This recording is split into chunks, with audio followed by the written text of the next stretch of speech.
Yo, yo, yo, good morning. Grateful for another maggot-free day above the dirt, Jersey Shore. Check it out. That's right. Gray, misty, and foggy. But you know what? Fog doesn't stop us from seeing clearly. It actually forces us to. It motivates us to. So fog is needed to get out of the fog. All right. Take that for what it's worth. Um, Today's video is called Don't Normalize What's Not Normal. And you're right if you guessed it has something to do with, what we're all going through right now. And I've been talking to, some spiritual practitioners and, like myself, when the issue of stay at home came up, my first inclination and response was, all right, I'm going to go in with some PMA, a positive mental attitude. I'm going to look at it as a retreat of sorts, a chance to do an inward journey. My normal schedule really didn't deviate that much. I mean, I always, before this too, I got up at 4 a.m., I meditated, chanted, did some yoga, took a 5 a.m. class with my teachers online, and then, worked out. So the difference really for me has been, during the hours I normally work, I've filled them up with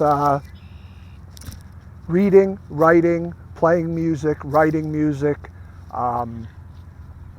talking to spiritual people, doing more meditation and chanting. And I created a schedule that I more or less have stuck by. No rigidity though, because you know what? It's not normal. So I'm not going to hold myself too rigid to anything. There needs to be flexibility in routine. That said, stay at home is not a retreat. Does it create some of the same experience that a retreat does? Yes, but that's really where it ends. So isolation, especially when it's thrust upon you, as opposed to going on a retreat where you choose to do it, and while you might feel separation from others in the retreat, because especially at a silent retreat, and because you're sitting, 7, 8, 9, 10 hours a day meditating, it's different because there's a part of your consciousness that knows and gets empowered by the fact you're doing it with other people. They're going through the same thing. And this could transfer to stay at home too, of course. But it's in a setting conducive to deal with what's coming up in the experience. You meet with a teacher at least once a day, and there's a security and a safety there of while you might be practicing alone, you're certainly not alone, and that's the important difference. Staying at home is different because number one, it's not a conducive environment set up to cause experience that happens or handle it when it does come up. And I know a lot of people are going through stay at home and are very hypersensitive to the experience. Things are coming up that are just coming up way more poignantly and over the top than they normally would. Issues that people thought were pretty much managed are completely unmanageable. And this happens in retreat too. But the difference is that in a retreat, it's a normal setting for it. Stay at home, it's not normal. And in retreat, I'm not saying, we all don't do this, but in retreat, there's a consciousness of it. It's supposed to happen, and it's a part of the process. And we don't make it personal, like something's wrong with us for going through it. Where that's kind of the common denominator I'm getting from people, is people are staying at home and the isolation is causing an extreme hypersensitivity to their own issues, and the response to it is extremely self-judgmental and critical, tied into self-esteem and self-worth.